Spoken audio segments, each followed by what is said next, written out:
Quand l'aube remontera son visage rosé, le brave Ménélas, s'éveillant de lui-même, se vêtit, en sautoir mit un glaive aiguisé, noua sur ses pieds blancs de superbes sandales, puis, brillant comme un dieu, de sa chambre bondit. Il vint s'asseoir auprès de Télémaque et dit: Jeune héros, quel soin sur les ondes brutales t'a poussé jusqu'au mur de ma fière cité. Est-il privé, public? Parle sans rien abscondre. Le prudent Télémaque aussitôt de répondre: Atride Ménélas, fils de Zeus, roi vanté, je viens me renseigner près de toi sur mon père. Ma demeure est à Sac, terrain et revenu. Un groupe de méchants y règne avec colère, tuant mes agneaux gras, mes bœufs lents et cornus. Ce sont les prétendants, fameux par leur traîtrise. À tes pieds, c'est pourquoi je tombe sans retard, pour que de son trépas longuement tu m'instruises, si tu le vis toi-même, ou si t'en as fait part quelque homme errant. Maudit l'allaita sa nourrice. Par respect ou pitié, ne va pas me flatter, mais ce qu'ont vu tes yeux, daigne me le conter. De grâce, si jamais mon brave père Ulysse te servit justement, de parole ou de fait, au temps de cette Troie à vos armes si dures, souviens-t'en aujourd'hui, dis la vérité pure. Le blond roi Ménélas, que l'angoisse étouffait.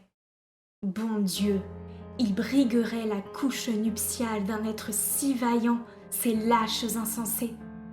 De même qu'au retour dans sa grotte royale, un terrible lion de ses crocs courroucés déchiquette l'éléphant encore à la mamelle qu'une biche imprudente a laissé là blotti pour courir les bosquets et les ris en pâtis. Tel Ulysse broiera leur bande de criminels. Ah, père Zeus, Pallas, redoutable Apollon, comme à Lesbos jadis il était intrépide, lorsqu'il lutta vexé contre Philomélide, qu'au grand plaisir des Grecs il foula du talon. Si tel qu'il fut alors les surprenait Ulysse, leur destin serait court et leur hymen piteux. Quant au point que requiert ta tendresse au supplice, je serai franc, et rien ne restera douteux.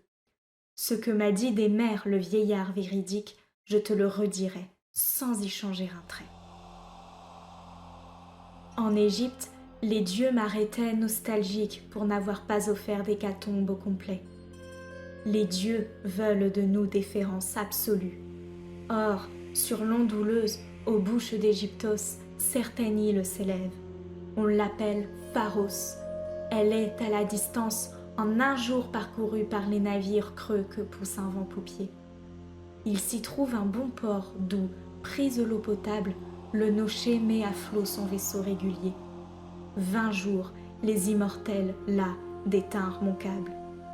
La mer ne sentait plus cette haleine qui va dirigeant toute nef sur sa croupe sauvage. Mes vivres s'épuisaient, mes gens perdaient courage, lorsqu'une déité me plaignit, me sauva.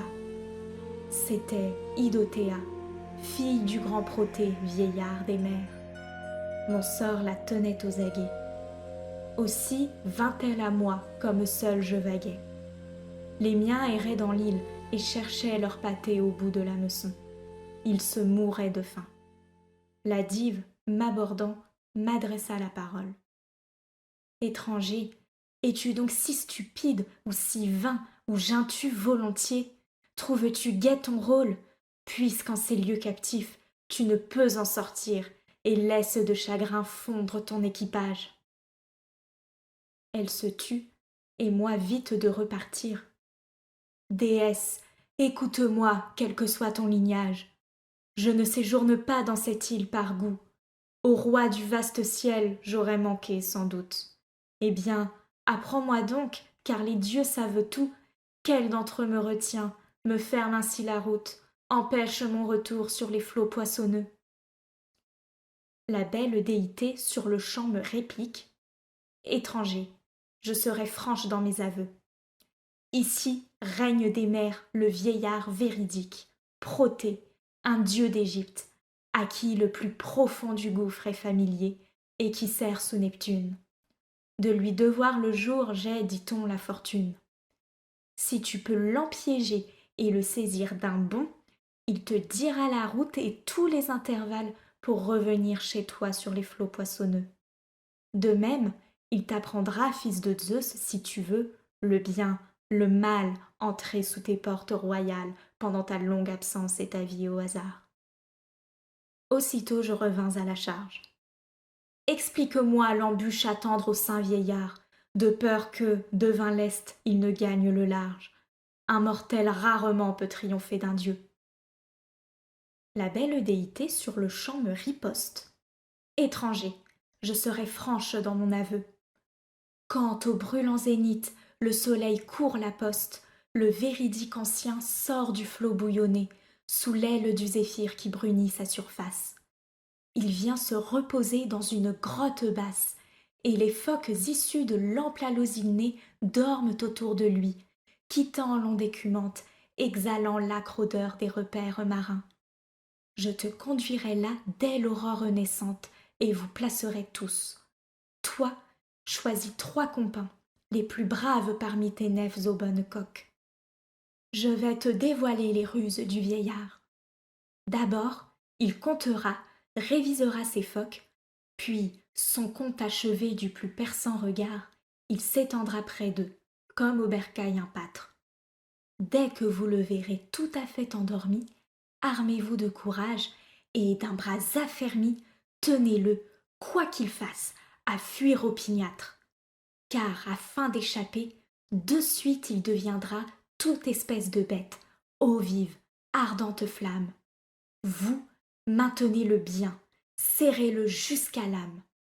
Mais quand lui-même enfin te questionnera, en redevenant tel qu'il fut pendant sa sieste, à la force renonce et détache, homme preux, l'ancien.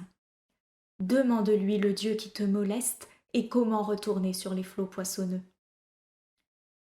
Idothée, à ces mots, plongea dans l'eau profonde. Pour moi, je rejoignis mes bateaux ensablés. Ma pensée, en marchant, partout jetait la sonde.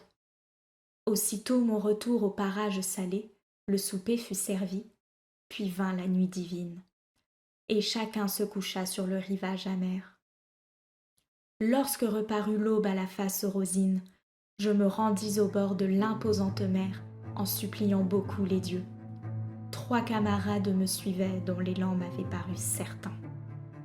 Cependant, la déesse ayant plongé, soudain rapporta 4 cuirs de phoques de Cérade, écorchés vifs.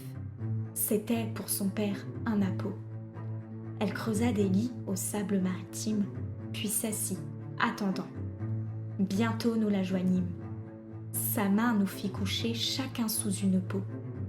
L'affût était cruel. L'odeur du palmipède, par sa ténacité, refoulait notre entrain. Et qui peut s'allonger près d'un monstre marin? Mais elle nous sauva par un puissant remède. L'ambroise secourut nos flaires empuantis. Son parfum dissipa l'exhalaison mortelle. Toute la matinée, on guetta de plein zèle. Puis phoques d'émerger. En grand nombre sortis, ils s'étendirent tous, par file, sur la plage. L'ancien vint à midi, trouva ses phoques gras et parcourut leurs rangs, les comptant au passage. Il nous vit les premiers en ne soupçonnant pas la ruse ourdie. Ensuite, il se coucha lui-même. Nous fondîmes, hurlant, l'étreignîmes des mains. Le vieux n'oublia point son propre stratagème. Tout à coup, il se fit lion au large crin, puis dragon, et panthère, et sanglier immense, enfin source limpide, arbre au feuillage altier. Mais nos bras l'enchaînaient sans perdre patience. Le vieillard se lassa, quoiqu'habile routier, et, me questionnant, me parla de la sorte. « Atride, par quel dieu, contre ma volonté, viens-tu m'astreindre ainsi? Quel motif te transporte ?» Moi de répondre avec célérité. « Tu sais, vieillard, pourquoi cette plainte suspecte, qu'ici l'on me retient, et que je ne suis au bout de ma détention, qu'en moi l'esprit s'affecte. Eh bien, apprends-moi donc, car les dieux savent tout, quel céleste m'en veut, me referme la route, empêche mon retour sur les flots poissonneux. » Sans tarder, le véridique ajoute Il te fallait offrir à Zeus, aux autres dieux, maint brillant sacrifice avant ta départie, si tu pensais voler vers ton pays lointain. Mais tu ne reverras, c'est l'arrêt du destin, tes amis, ton terroir, ta maison bien bâtie, qu'après avoir croisé de nouveau l'Égyptos, fleuve issu de Jupin, et d'hécatombes saintes régaler les seigneurs des divines enceintes. Lors ils te guideront, à ton gré, sur les flots. Mon pauvre cœur saigna de ce langage, parce qu'on m'envoyait par l'humide Clément d'Éréchef en Égypte, amer et long voyage. Toutefois, je repris immédiatement. J'accomplirai, vieillard, l'ordre que tu motives. Mais dis-moi franchement, sans hésitation, s'ils sont tous revenus sains et saufs, ces argives par Nestor et par moi laissés sous Ilion, ou bien si quelqu'un d'eux périt sur son navire ou dans des bras amis au terme des combats. Je me tus, éprauté au même instant de dire « Pourquoi ces questions, Atride ? Il ne sied pas que tu saches à fond ces faits, ni ma pensée. Va, quand tu sauras tout, tes larmes couleront. Beaucoup sont terrassés, beaucoup lèvent le front. Deux seuls des généraux de ta gent cuirassée, au siège tu pris part, périrent au retour. Un autre vit encore, captif de la mer sombre. Auprès de ces rameurs, Ajax perdit le jour. Neptune, tout d'abord, l'approche sans encombre de Gyra, vaste roche, aux vagues le soustrait. Il aurait fui la mort, quoiqu'en but à Minerve, s'il n'avait follement juré d'un ton proterve que malgré tous les dieux du gouffre il sortirait. Or, Neptune entendit cette parole altière. Il saisit son trident de sa robuste main et, percutant Gyra, fendit en deux la pierre. Une moitié tint bon, l'autre croula soudain. C'est sur elle qu'Ajax trônait dans sa folie. Elle emporta son corps dans les flots noirs, houleux. À la coupe salée, il but jusqu'à la lie. Quant à ton frère, il put, avec ses bateaux creux, grâce à l'alme Junon, s'enfuir, tromper l'équerre. Mais comme il atteignait le cap vertigineux de Malais, un orage, étouffant ses prières, l'entraîna plus au nord du manoir poissonneux, vers la pointe où, jadis, Thyès eut sa demeure, où son dur fils égiste en ce temps résidait. La route cependant devint bientôt meilleure. Les dieux tournaient le vent, au port on abordait. Agamemnon, ravi, descend, touche la terre, baise le sol natal, mouillant de tièdes pleurs ces jeux que délectait cette rive si chère. Un espion le vit, posté sur des hauteurs par Régiste, lequel lui promit comme amorce 2 talents d'or.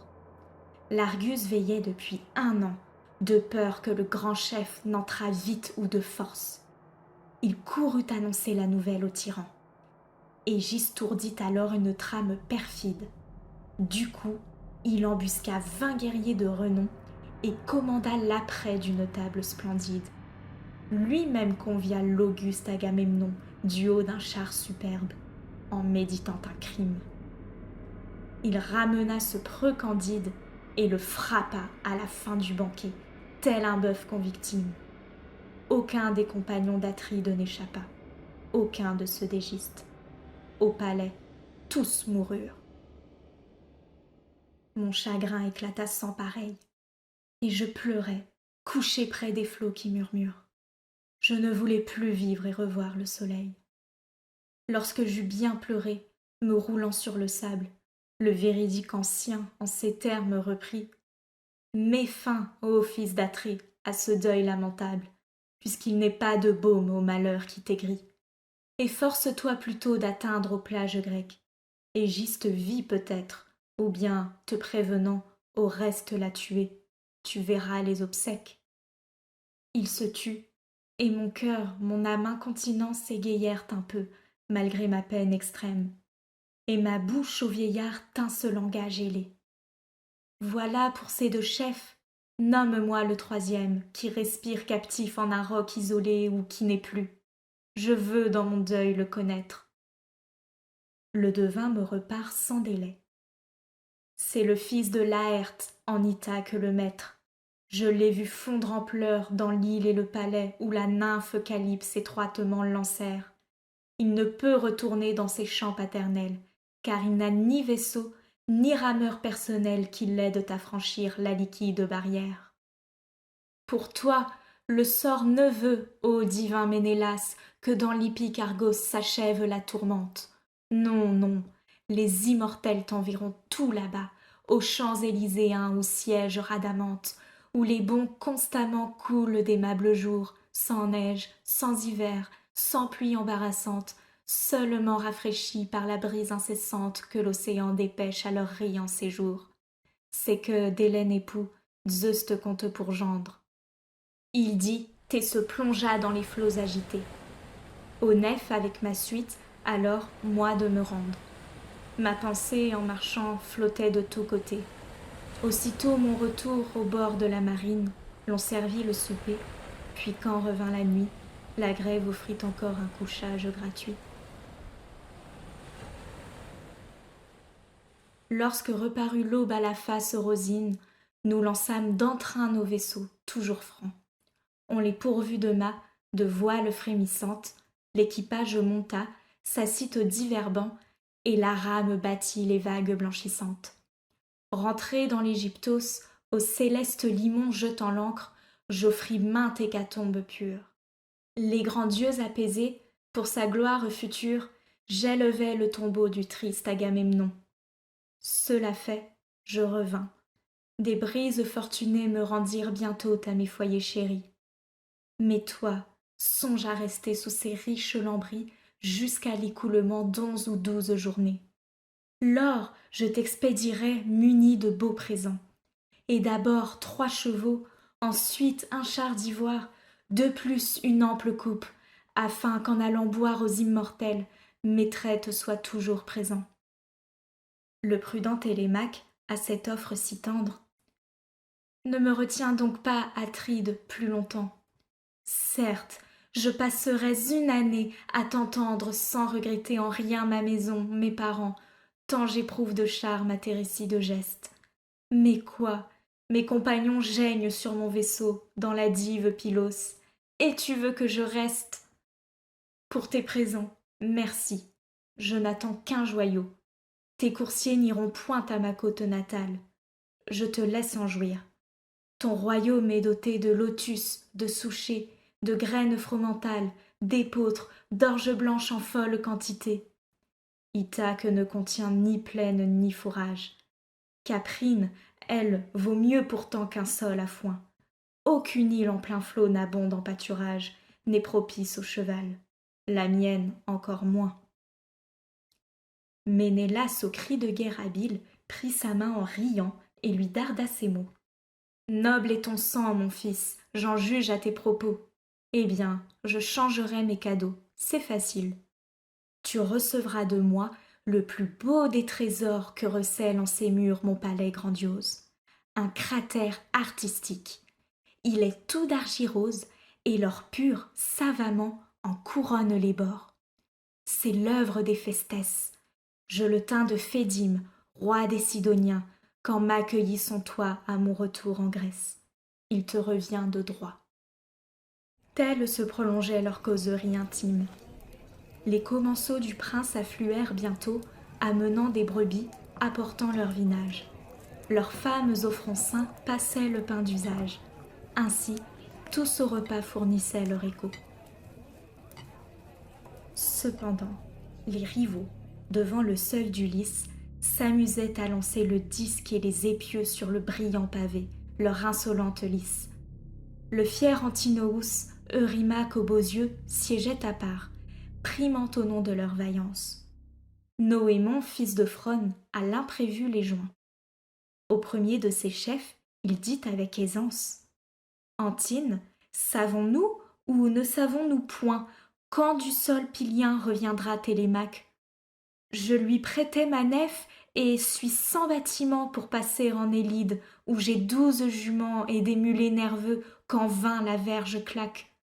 Je voudrais en prendre un afin de l'enfourcher. » Stupeur des deux, qui ne soupçonnait guère ce voyage à Pylos, croyant l'autre en ses terres, auprès de ses moutons ou près de son porcher.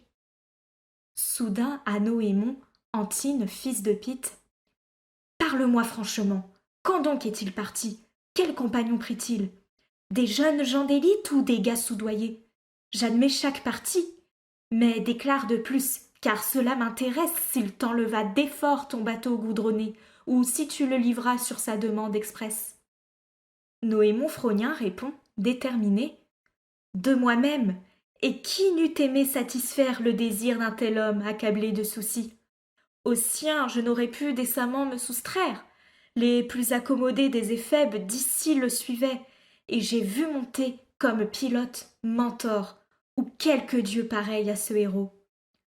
Une chose m'étonne. Hier matin je le note en ville, et l'autre jour il cinglait vers Pylos. » Cela dit, l'armateur retourna chez son père. Ceux-ci de refrémir en leur sein orgueilleux. Les rivaux, s'asseyant, suspendirent leur jeu. Du fils de Pythe, alors, éclata la colère. Son cœur tumultueux de fiel était rempli, et ses regards lançaient une flamme terrible. « Grand Dieu, le voilà donc hardiment accompli, ce plan de Télémaque à nos yeux impossible. En dépit de nous tous, un garçon s'est enfui, s'est embarqué, prenant pour marins les plus braves. Au retour, il voudra nous créer des entraves. Mais que Zeus l'émascule avant qu'il nous ait nui.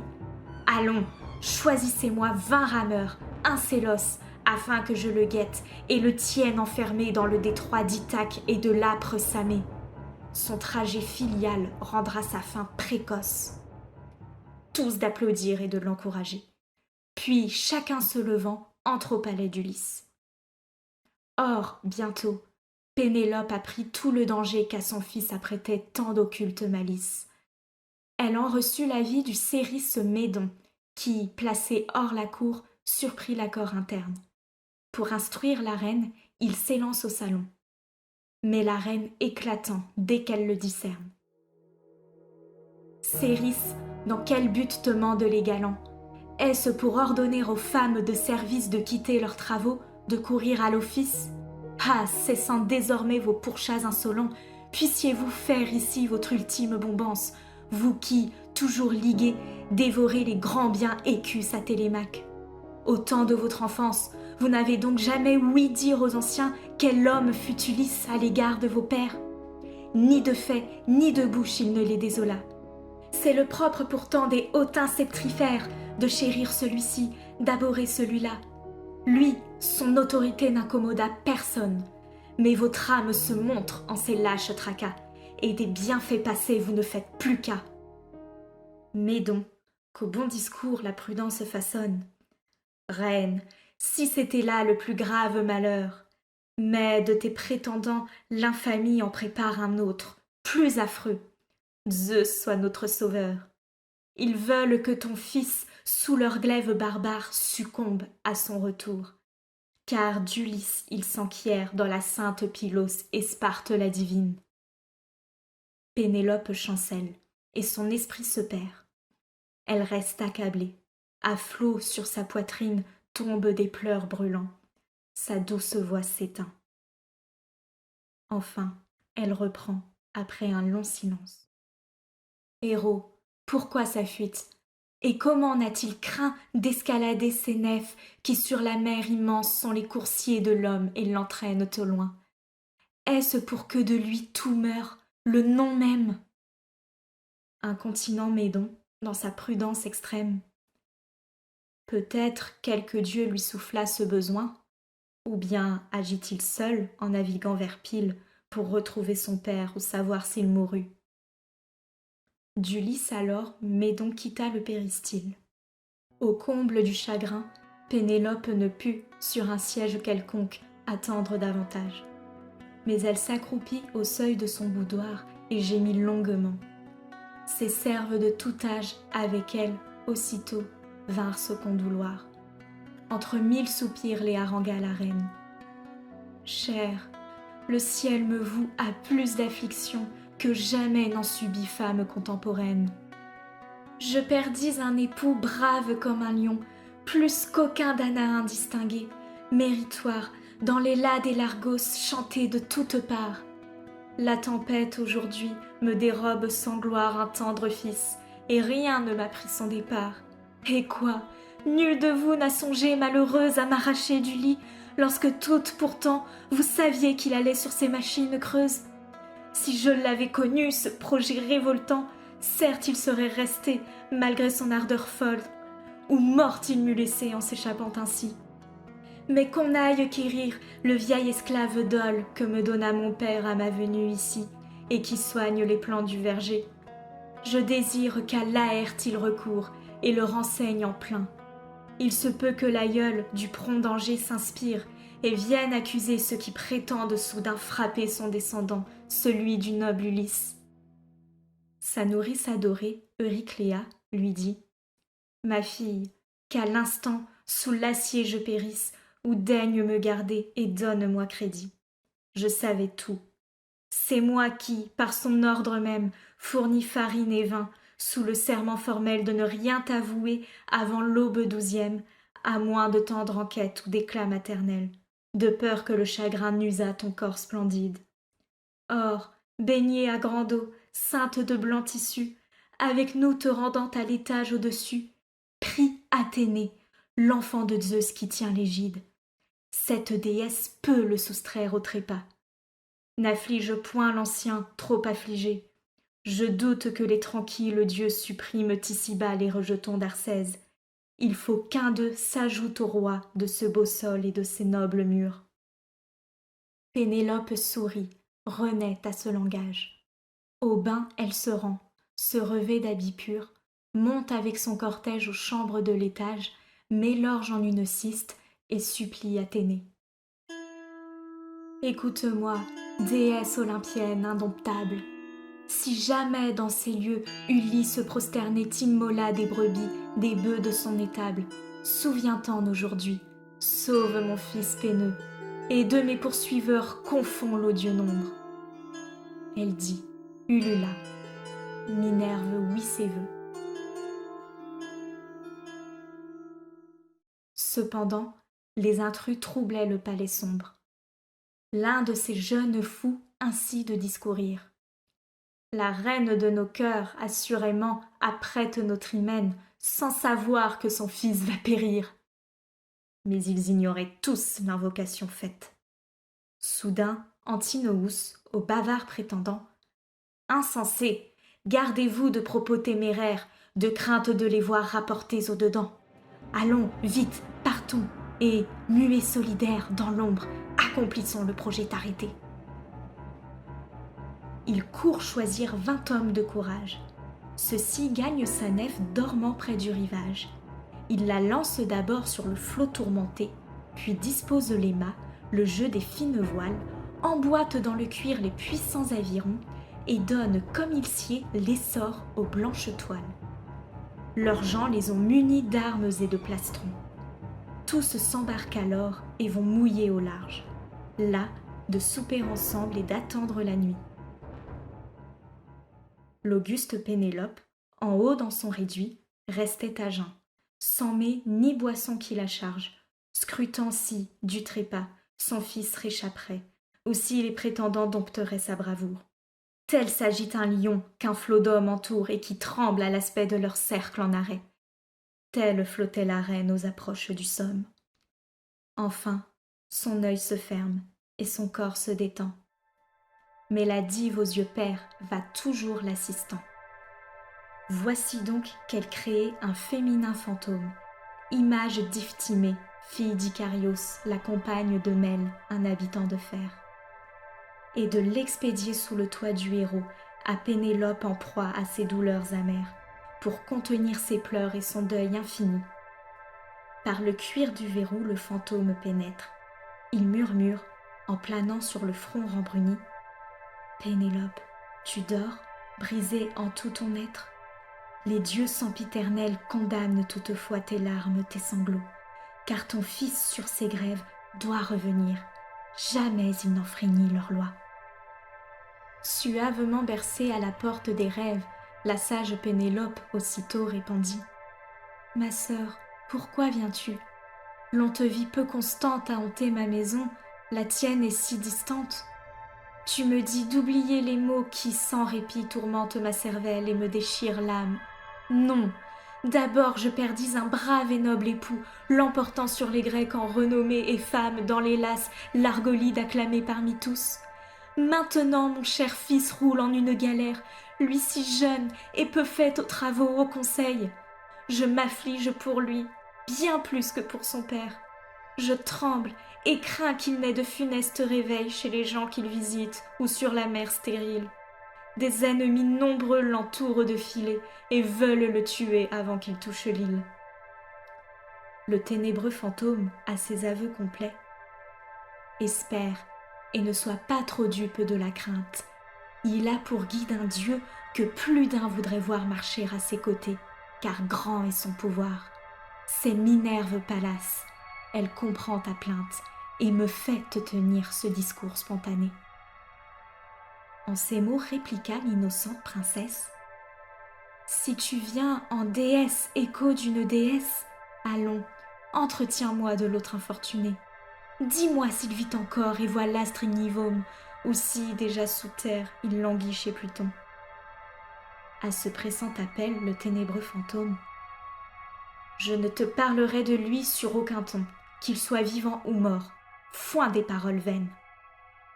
Le fantôme, à ces mots, glissant par le verrou, s'évapora dans l'air. Pénélope, au froufrou, se réveilla. Son cœur ne sentit plus de peine, depuis qu'un songe vrai, la nuit, flatta ses yeux. Les galants naviguaient à travers l'ombre opaque, méditant le trépas du pauvre Télémaque. Il est en pleine mer un îlot rocailleux, entre l'âpre Samos et la féconde Ithaque. C'est Astéris, offrant quelques ports spacieux. Là, nos Grecs embusqués dressèrent leur attaque.